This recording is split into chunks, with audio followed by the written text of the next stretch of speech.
Within the last hour or so, we learned that the president has now said, well, you couldn't get to 2% of GDP in terms of defense spending, so let's try 4%. Where did this number come from? Has this been talked about within the defense establishment? Not at all, because we're at 3.5%. And the idea that we, who are a world power, not only have concerns in Europe, but obviously with China in the Pacific, that they want them to go to 4%.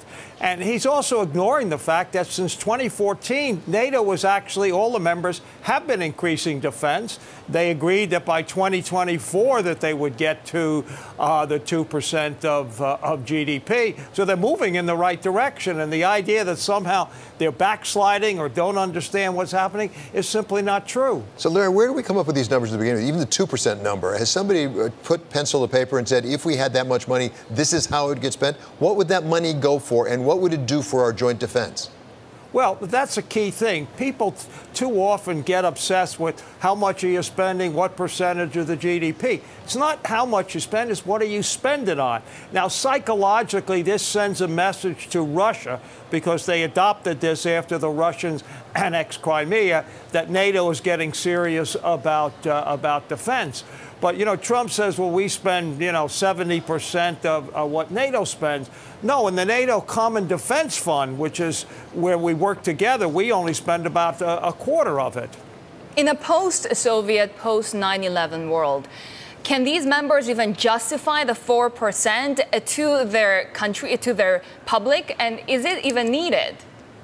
No, it's not needed. Basically, if you get to 2%, given, the interesting thing, if you take all of what NATO spends outside of the United States, they're way more than the Russians are spending. The Russians are spending about $60 billion a year on defense. The non-American part of NATO is spending over $300. So they're already ahead of the Russians. But I think increasing it does send a signal to the Russians, hey, we're pretty serious. Don't get carried away and think you could move, for example, into eastern Ukraine.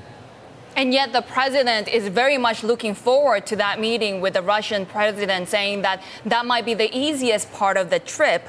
How important are these meetings with the allies and, on the other hand, with Russia for the future of the alliance?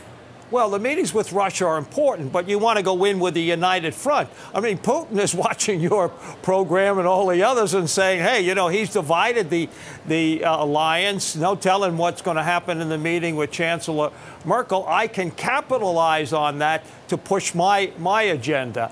And that's what I worry about. What Trump should talk to Putin about is arms control. Even in the worst of days with the Russian, going back to the Nixon administration, we had arms control agreements. That's the real threat, the nuclear weapons that Russia possesses. And, Putin offered to extend the current arms agreement we call New START for 5 years. Something Mattis, as Secretary of Defense, everybody wants to do. And Trump said no, he doesn't like it because Obama negotiated. No, it would be good for us for 5 years to keep the Russian at the level that they're at rather than having them expand. So, Larry, pick up on that very point and look to the end of the summit in Helsinki.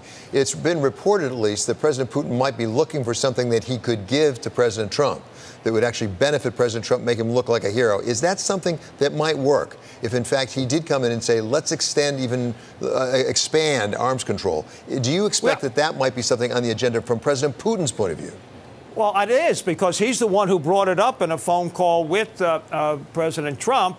President Trump turned him down. And the other thing that I would argue that what Trump ought to do is say, OK, we'll extend that if you want, but we also have to take care of the Intermediate Nuclear Forces Agreement, which the Russians have violated. That's a treaty that President Reagan and Gorbachev negotiated to get rid of all intermediate nuclear weapons in Europe. And the Russians have been violating that. I say, OK, I'll do this, you do that.